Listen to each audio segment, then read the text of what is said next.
Bonjour et bienvenue dans cette nouvelle vidéo. Nous allons voir ensemble un sujet très important pour les sucreries. Il s'agit des pertes de sucre au niveau des sucres de betterave.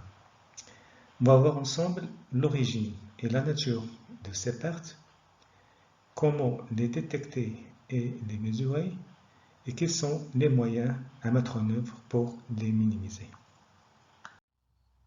Le bilan sucre se fait de la manière suivante.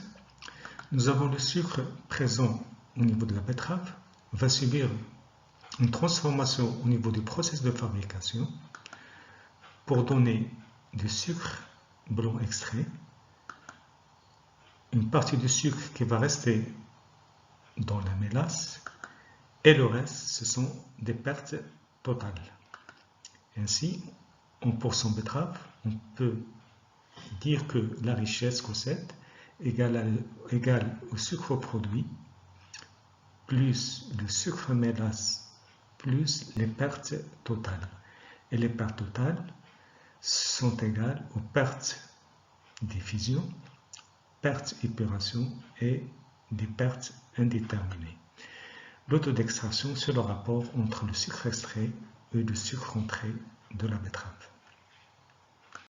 En ce qui concerne la classification des pertes, les pertes totales sont divisées en deux grandes classes.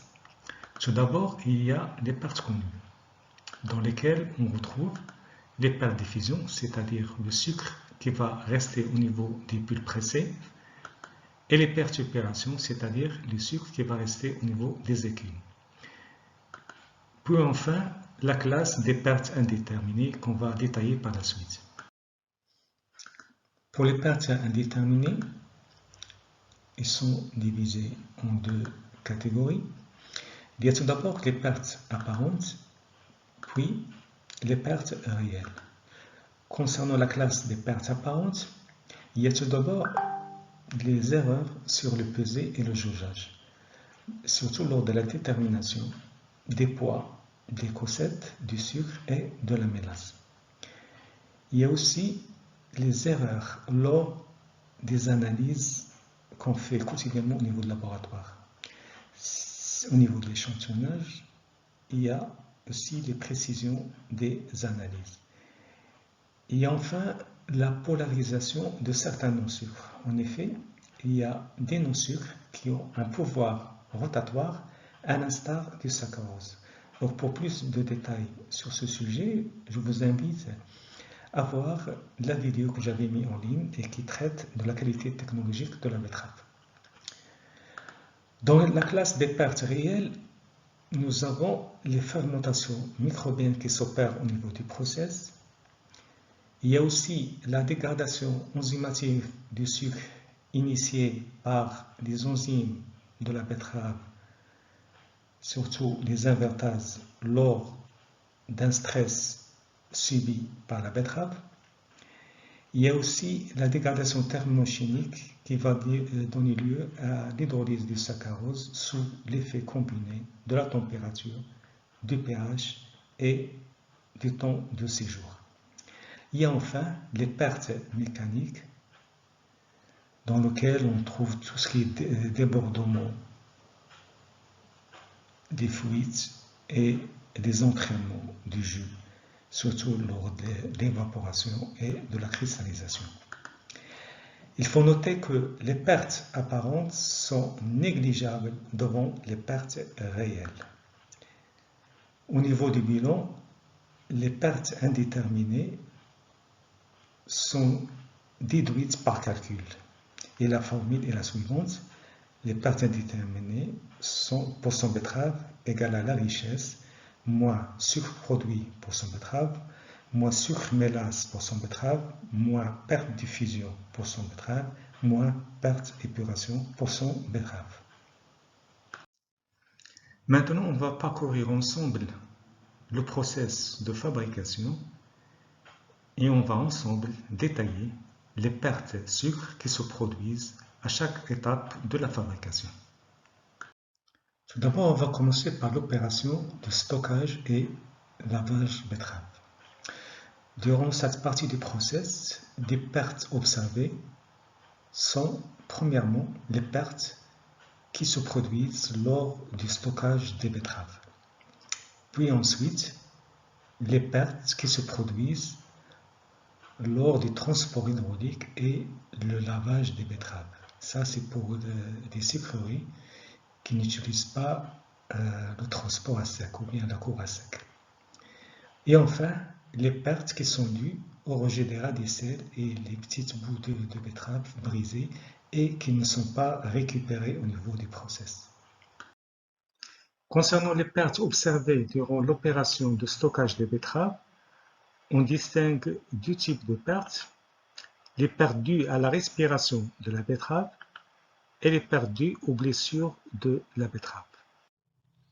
Concernant les premières pertes qui sont dues à la respiration de la betterave, il faudra noter qu'après arrachage, la betterave a perdu sa source habituelle de nutrition. Et sachant que la betterave est une matière vivante, pour sa survie, il doit chercher une autre source d'énergie. Cette source d'énergie, il va la trouver grâce à la respiration. Ce processus de respiration se passe en deux étapes.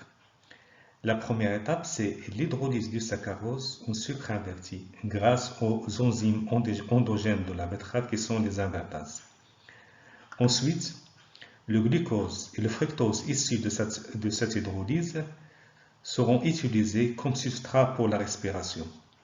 La respiration produit alors le gaz carbonique, de l'eau et de l'énergie biochimique nécessaire à la survie de la betterave.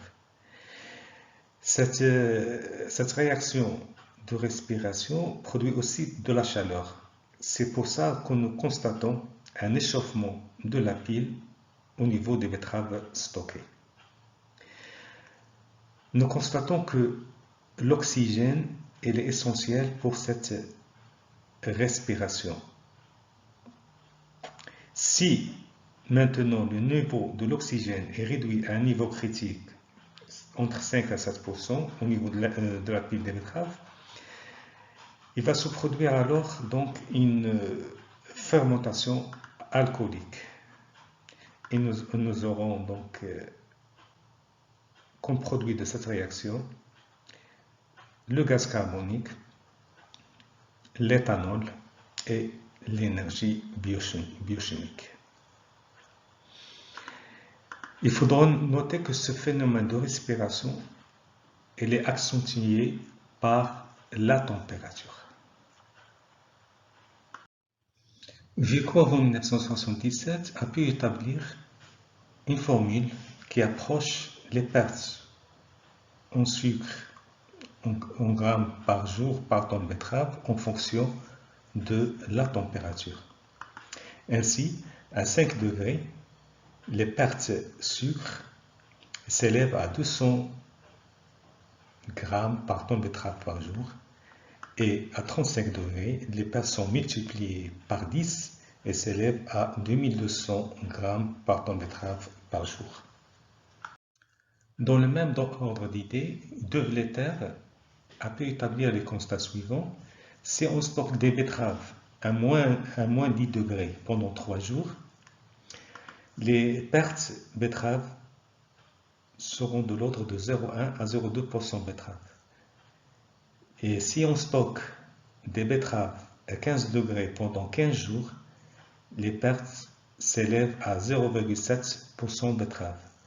Et si on stocke des betteraves à 30 degrés pendant uniquement une semaine, les pertes peuvent dépasser les 1,3% de betteraves. Concernant les pertes dues aux blessures de la betterave, malheureusement, on constate des blessures qui sont subies par les racines des betteraves durant les opérations de l'arrachage et du stockage. Ainsi, on observe un éclatement des cellules des racines qui se trouvent ainsi livrées à l'action des bactéries et des moisissures. L'action des bactéries et des moisissures est proportionnelle à la température et à l'étendue de la surface endommagée. D'après De Vleter, les pertes sont estimées à moins de 0,05% betteraves pour des betteraves stockées avec soin et entre 0,2 et 0,4% betteraves dans le cas défavorable.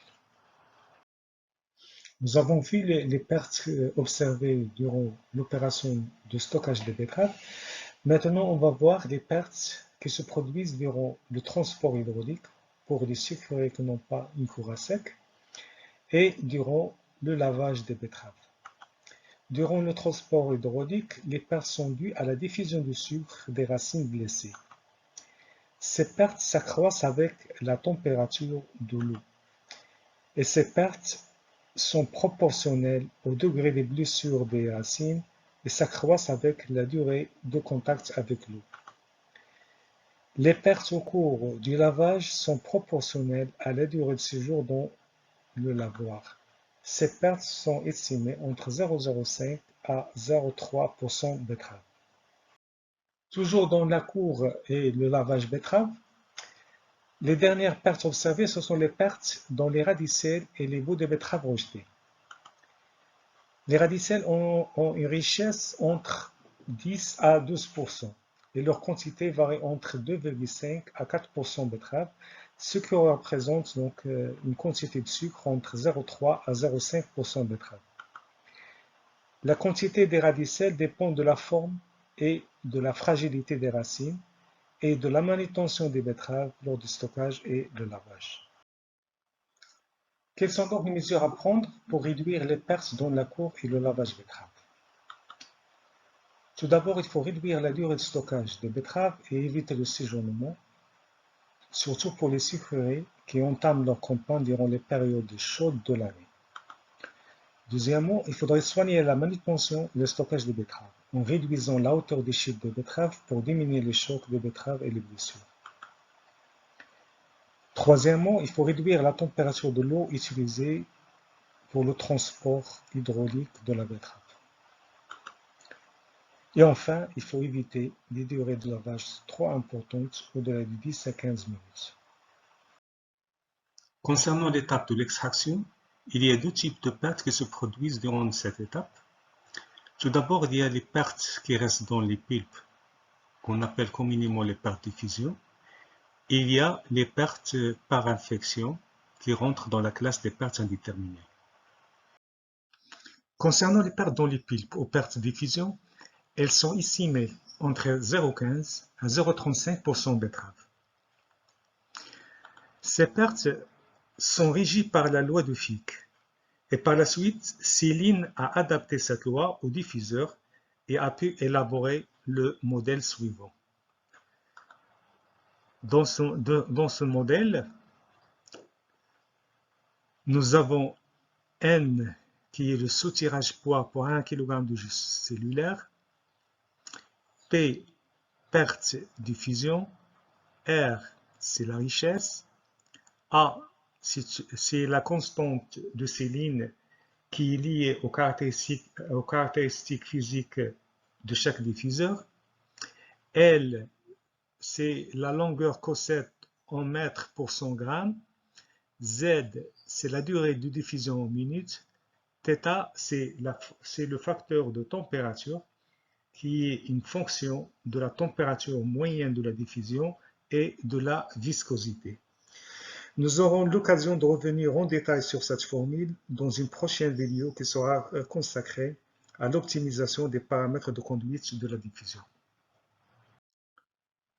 Ce graphique retrace l'influence des différents paramètres de la diffusion sur les pertes d'après la formule de Céline et on constate la faible influence de la richesse et de la température et l'influence prépondérante de la longueur cossette et du soutirage. Le deuxième type de perte observées à l'étape de l'extraction, ce sont des pertes par diffusion qui sont classées au niveau des pertes indéterminées. Ce sont des pertes par fermentation microbienne et qui sont fonction de l'état sanitaire de la diffusion.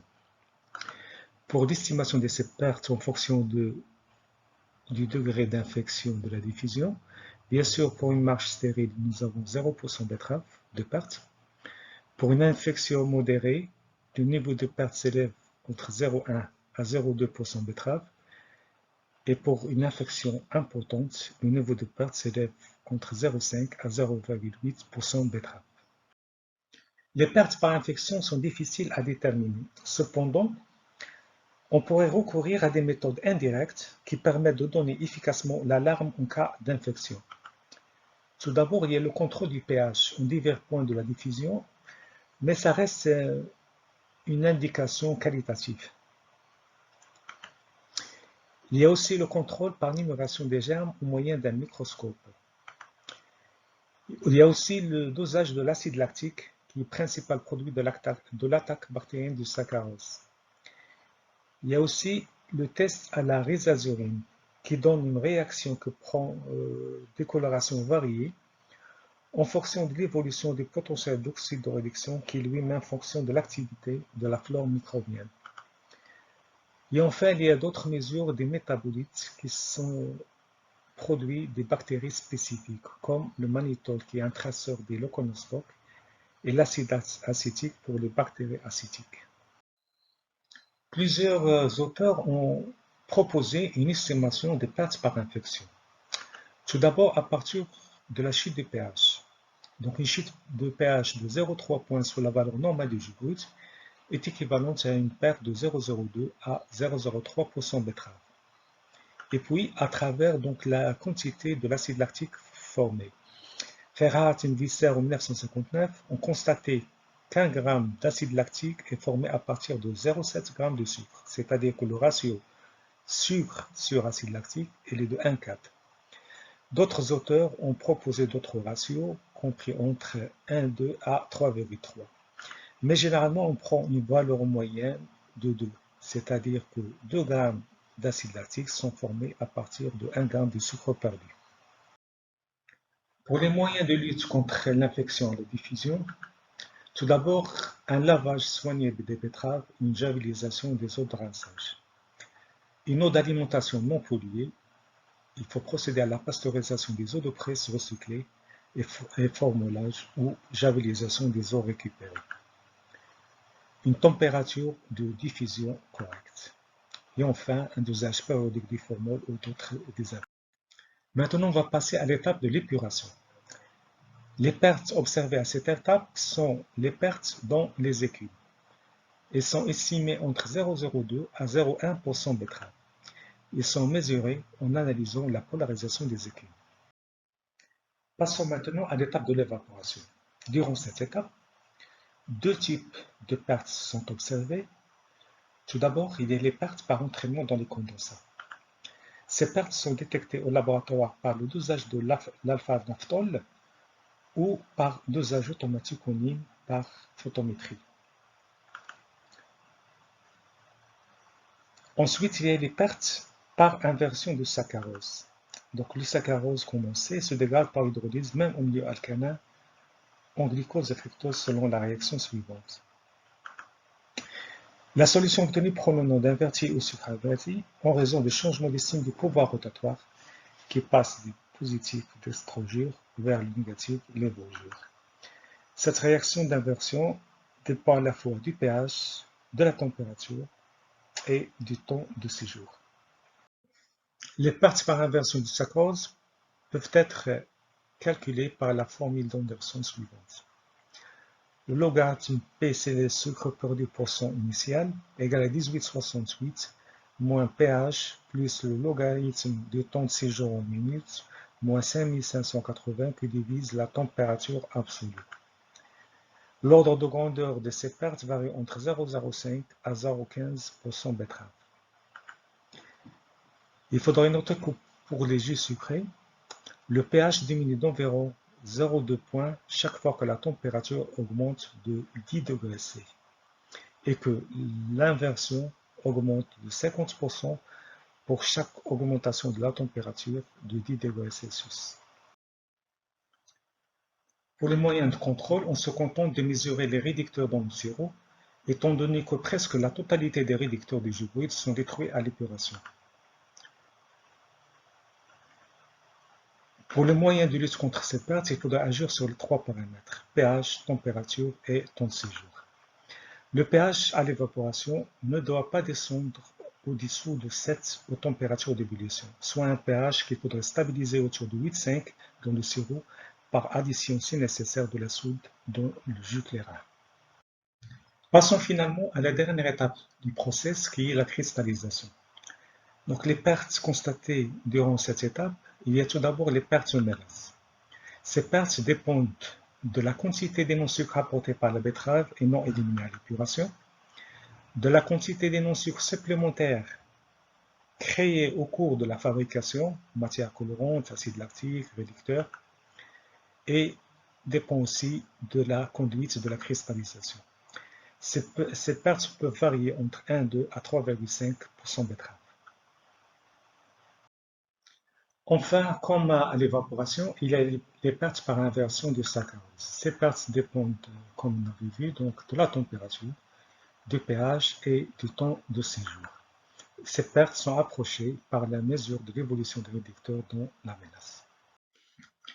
On va faire maintenant une synthèse de tout ce que nous avons vu jusqu'à présent. Les pertes sucre se divisent en deux grandes classes. Il y a les pertes connues. Parmi les pertes connues, il y a les pertes mélasse. Les moyens de mesure de ces pertes mélasse, c'est la polarisation de la mélasse.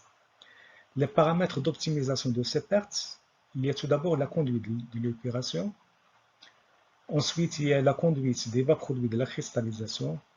Mais ces pertes dépendent étroitement de la nature des non-sucres qui sont en fonction de la qualité technologique de la betterave. Les deuxièmes pertes, ce sont les pertes diffusion. Ils sont mesurés à travers donc, la polarisation du pulpe pressé. Les paramètres qui affectent ces pertes sont le soutirage, la longueur cossette, la durée de la diffusion et la température de la diffusion. Enfin, il y a les pertes épuration. Ils sont mesurés à travers la polarisation des écumes et les paramètres d'optimisation de ces pertes. Il y a les matières sèches des boues et les paramètres du filtre de desucrage, les pressions et le débit de desucrage. Pour les pertes indéterminées, ils sont déduites par calcul au niveau du bilan de la sucrerie. Par la formule suivante, les pertes indéterminées pour son betterave égale à sucre cossette pour son betterave, moins les sucres produits pour son betterave, moins sucre mélasse pour son betterave, moins perte diffusion pour son betterave, moins perte épuration pour son betterave. Dans la pratique, on va parcourir toutes les étapes du process et identifier les sources de ces pertes indéterminées et les moyens d'estimation et d'appréciation de ces pertes-là. Pour l'étape de stockage et lavage betterave, la source de la perte indéterminée, c'est la blessure de la betterave lors de l'arrachage et du stockage. Moyen d'appréciation de cette perte-là, c'est la mesure de la polarisation des eaux de lavage betterave, qui doit être inférieure à 0,25 g pour 100 ml. Il y a aussi la quantité des radicelles non récupérées. On doit se forcer à récupérer toutes les bouts de betterave radicelles au niveau des coupes racines. Concernant l'étape de la diffusion, comme source de perte indéterminée, il y a l'infection microbienne. Et comme moyen d'appréciation de cette perte-là, c'est l'écart de l'acide lactique entre le jus brut et celui du jus de pression cossette, qui doit être inférieur à 50 mg par litre. Il y a aussi comme source de perte la dégradation enzymatique du saccharose. Et comme moyen d'appréciation de cette perte-là, c'est l'écart du taux de sucre réducteur entre le jus brut et celui du jus pression cossette, qui doit être inférieur à 0,2 g pour 100 de X. Concernant l'étape de l'évaporation, comme source de pertes indéterminées, il y a les pertes par hydrolyse. Et comme moyen de mesure, il y a la mesure du taux de sucre réducteur du sirop, qui doit être inférieur à 0,2 g pour 100 de X. Concernant l'étape de l'évaporation, de cristallisation, comme source de perte indéterminée, il y a l'entraînement du sucre avec la vapeur. Et comme moyen d'appréciation, c'est la mesure de la polarisation des condensats qui doit être inférieure à 0,1 g pour 100 ml. Enfin, il y a tout ce qui est perte mécanique. La source de ces pertes-là, ce sont les débordements et les fuites au niveau des équipements. Le moyen d'appréciation, c'est visuel. On peut aussi mesurer la polarisation des eaux usées qui doit être inférieure à 0,25 g pour 100 ml. Vous trouverez ici quelques références bibliographiques sur lesquelles je me suis appuyé pour l'élaboration de cette vidéo-là.